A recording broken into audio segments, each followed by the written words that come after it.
Well, I'll see if I can do a quick demo on how to quickly check to see if you have any pin box to frame crack issues or anything else going on with your Alpine. What you want to pay attention to is this area right in here.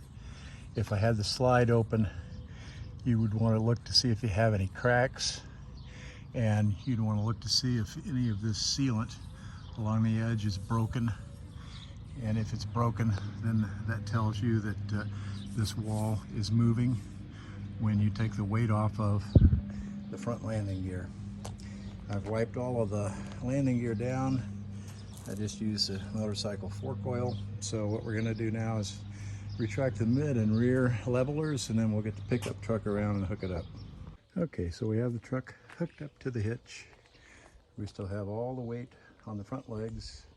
Mid and rears are up. And what we're going to look at, in my case, I don't really need to use a piece of tape because right here I have a decal, and I can see if there's any change in the way this decal mates. And again, we're going to want to pay attention to this surface right along in here to see if there's any evidence of any movement when we take the weight of the fifth wheel off of the landing gear and put it up on the pin on the back of the truck. Well, I figured I better add a piece of tape on here for those that might not have a decal to use as a reference like I do. Again, I have a decal right across this area in here. This is the radius strip that they cut, and if you take this piece off, you'll actually see that there is a gap in between these two sections of wall on this side because of the slide out. So I've added 2 pieces of tape here, and so what I would want to do is measure the height of this one versus this one with the fifth wheel sitting on the landing gear like you see now, and then hook the fifth wheel up and lift the landing gear up and put all the weight on the back of the truck hitch, and then remeasure these two again up at the top edge, looking for a variation in height from one to another. If there's a variation of height, then that tells you that this is moving, along with, of course, any break in this sealant.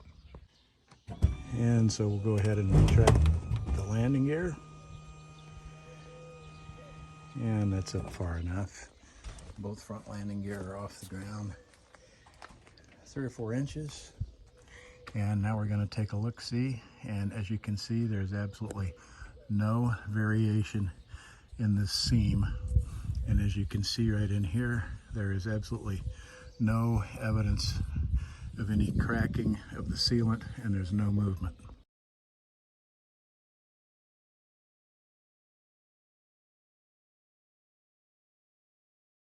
We'll come around to the other side of the truck and look in the same area in here.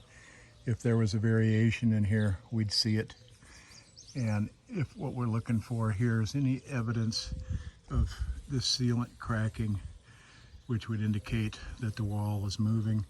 And as you can see, there's no evidence of any cracks in the sealant, and so there are no issues. We're on the passenger side, and as you can see, there's no slide here, so of course there's no vertical cut in this filon wall. It's all one piece from the front cap all the way back to the door section. But what I would want to pay attention to again is any breaks in the sealant when I was lifting that fifth wheel up. And as you can see, there's no breaks in the sealant. Hopefully that'll clarify it for you, and we're going to go back inside and see if I can put this together and have it make some kind of sense for you folks. And again, the Alpine guy out here in southern Idaho, starting to warm up now. This test takes seconds, people, and it's worth your time to make that check to see if you have any issues. And once I have the weight back on the front landing gear and have the fifth wheel leveled up, if I wanted to, I could open the slide, and then what I want to be looking for is any evidence of cracks. Usually the crack is going to appear into the front forward lower corner, but there have been some cases of the crack also appearing at the lower corner on the back side, and occasionally up top on both those corners, but predominantly the telltale sign will be a diagonal shaped crack like this, or it could be parallel on either the rear or the front, and usually it's going to show up right in here, and it'll be obvious. You can't miss it. You can't see it. There's about 4 or 5 inches of surface that you cannot see with the slide closed. So once you get your fifth wheel set up, leveled up, and you get your slides out, then look behind this area to see if there's any damage. And with that, we're going to get the weight back on the front landing gear, unhook the truck, do a quick auto level, and then unhook and take the wife to the store. And so we've got the truck out of the way, and we'll go ahead and do an auto level. And the more crap that you pile up in that front forward compartment, the more direct weight you have on the pin and on that front frame pin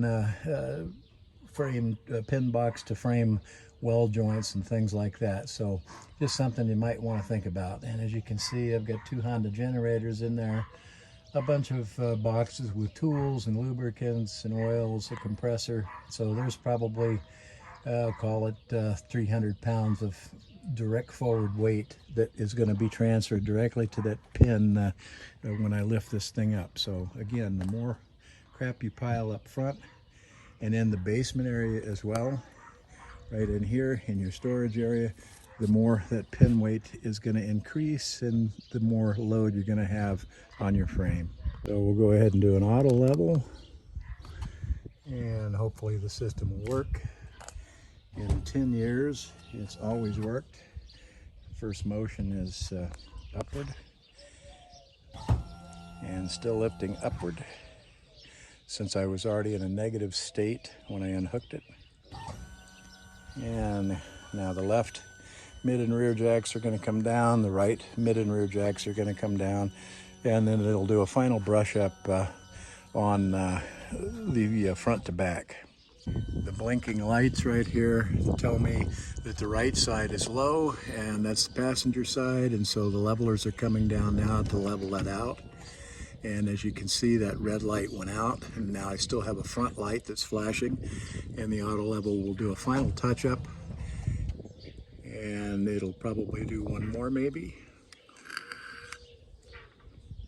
Or if it light, yep, do one more until everything is green.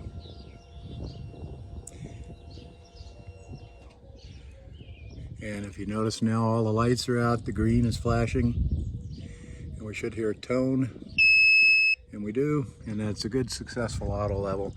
And if I put a level on the fifth wheel right now, it would be very level. Well, there you go. That's from the Alpine guy out here in Idaho. We're sitting here at home for the hot months. We'll be back out on the road in mid-September heading to Yellowstone. Hope you enjoy the video, and hope that the little video explains what to check and how to check for looking for cracks on your filon walls and along that edge of the filon wall to the lower pin box cover trim area right in here.